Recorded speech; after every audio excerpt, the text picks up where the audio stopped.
দ্বিতীয় দফায় হাথুরু সিং এর অধীনে বাংলাদেশ এখন পর্যন্ত দুই ফরম্যাটে দুটো বিশ্বকাপ খেলেছে। এর ভেতরে ওয়ানডে বিশ্বকাপে বাংলাদেশ সুপার ফ্লপ করেছে, 9 ম্যাচের ভেতরে মাত্র দুটো জয়, 7টা পরাজয়। এবং টি-20 ওয়ার্ল্ড কাপে বাংলাদেশ সুপার 8-এ খেলেছে ঠিকই, কিন্তু বাংলাদেশের যে ক্রিকেটারদের যে পারফরমেন্স, সেটা আসলে দর্শকদের মন ভরাতে রীতিমতো ব্যর্থ হয়েছে। হাথুরু সিং এর গেম প্ল্যান নিয়ে প্রশ্ন উঠেছে এবং তার ম্যান ম্যানেজমেন্ট নিয়ে প্রশ্ন আসলে আগে থেকেই ছিল। সেটা তো ওয়ানডে ওয়ার্ল্ড কাপের সময় আসলে দেখা গেছে, যখন আসলে বাংলাদেশের কোচিং স্টাফের বেশিরভাগ সদস্যরা চাকরি ছেড়ে দিয়েছেন এবং যখন বিসিবি থেকে চুক্তি নবায়ন করার চেষ্টা করা হয়েছে তাদের সাথে, তারা আসলে কেউ থাকেনি। অ্যালেন ডোনাল্ডের মতো কোচ চলে গিয়েছেন, কিংবা লি জয়েন করেছেন আফগানিস্তান টিমে, শ্রীনিবাস চলে গিয়েছেন, তারা কেউ আসলে পরবর্তী সময় বাংলাদেশ টিমের সাথে কাজ করেনি। ম্যাকডরমট তিনিও আসলে বাংলাদেশের চাকরি ছেড়ে দিয়েছেন। নতুন কোচ আসলে নিয়োগ দেওয়া হয়েছে এবং যাদেরকে নিয়োগ দেওয়া হয়েছে তাদের মান নিয়েও যথেষ্ট রকমের প্রশ্ন আসলে রয়েছে। যেমন ডেভিড হ্যাম ব্যাটিং কোচ, তিনি আসলে কি কাজ করছেন সেটা কারো বোধগম্য আসলে হচ্ছে না। যেখানে স্টুয়ার্ট লয়ের মতো কোচ বাংলাদেশের দায়িত্ব নিতে চেয়েছিলেন, তাকেও আসলে নেওয়া হয়নি, কারণ হাথুরু সিং আসলে চাননি। পরবর্তী সময় তিনি যুক্তরাষ্ট্রে কোচ হিসেবে যোগ দিয়েছেন এবং যুক্তরাষ্ট্র ভালো ক্রিকেট আসলে খেলছে। এটা গেল হচ্ছে ম্যান ম্যানেজমেন্টের ক্ষেত্রে, অর্থাৎ কোচদের সাথে হেড কোচের সম্পর্কের বিষয়টা। ক্রিকেটারদের সাথে একই ঘটনা ঘটেছে। তামিম ইকবালের সাথে যে বিবাদ, সেটা সবাই দেখেছে বা জেনেছে। এছাড়া তার যে গেম প্ল্যানের ক্ষেত্রে কিছু সিদ্ধান্ত, যে সিদ্ধান্তগুলোর একটা হচ্ছে শরীফকে পুরো বিশ্বকাপের কোনো ম্যাচে না খেলানো, যেখানে শরীফ আসলে ফিট হয়ে গিয়েছিলেন খেলার জন্য, তাকে আসলে কোনো ম্যাচে বিবেচনা করা হয়নি। তানভীর ইসলামকে স্কোয়াডে রাখা হয়েছে, কিন্তু তানভীরকে কোনো ম্যাচে খেলানো হয়নি। জিম্বাবুয়ের বিপক্ষে সিরিজে পারভেজ ইমনকে নির্বাচকরা স্কোয়াডে রেখেছিলেন, কিন্তু কোচের অনিচ্ছার কারণে পারভেজ হোসেন ইমনকে একটা ম্যাচেও আসলে ট্রাই করে দেখা হয়নি ওপেনিং এ। তো সেটাও আসলে কোচের কারণে, কারণ কোচ চেয়েছিলেন লিটন এবং সৌম্যকে দিয়ে ওয়ার্ল্ড কাপের ম্যাচগুলোতে ওপেন করাতে। সৌম্য সরকারের প্রতি তার যে অতিরিক্ত আস্থা, সেটাও আসলে প্রশ্নবিদ্ধ। সৌম্য আসলে রেজাল্ট এখন পর্যন্ত একটা মাত্র ম্যাচে দিতে পেরেছেন, সেটা নিউজিল্যান্ডের মাটিতে। এছাড়া তিনি ধারাবাহিকভাবে রান করতে ব্যর্থ হয়েছেন। ভারতের বিপক্ষে টস জিতে আগে যে ফিল্ডিং করার সিদ্ধান্ত, সেটাও প্রশ্নবিদ্ধ। ভারতের বিপক্ষে দুই দিক থেকে স্পিন অ্যাটাক কাজে আসলে আসেনি। অর্থাৎ হাথুরু সিং এর না কোনো গেম প্ল্যান, সেগুলো আসলে খুব ভালো কাজে লেগেছে, না তার ম্যান ম্যানেজমেন্ট ঠিকঠাক মতো হচ্ছে। সেই জায়গাটাতে প্রশ্ন হচ্ছে যে হাথুরু সিং কে কন্টিনিউ বাংলাদেশ ক্রিকেট বোর্ড করবে কিনা।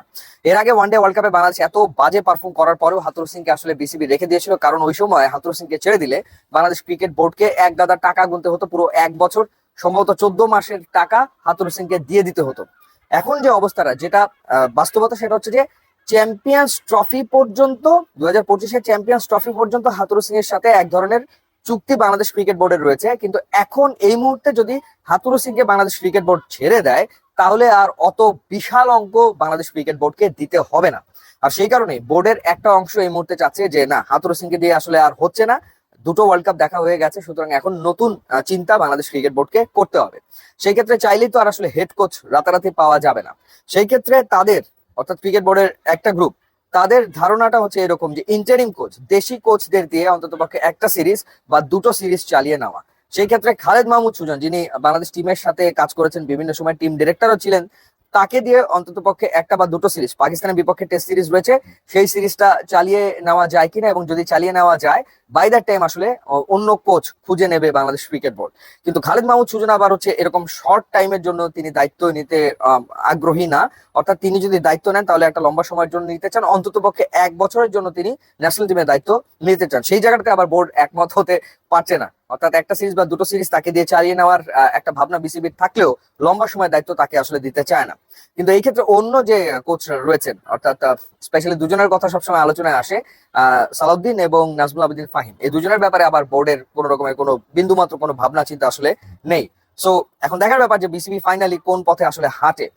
যদি খালেদ মাহমুদ সুজনকে তারা রাজি করাতে পারে ইন্টারিম কোচ হিসেবে, তিনি কাজ করবেন।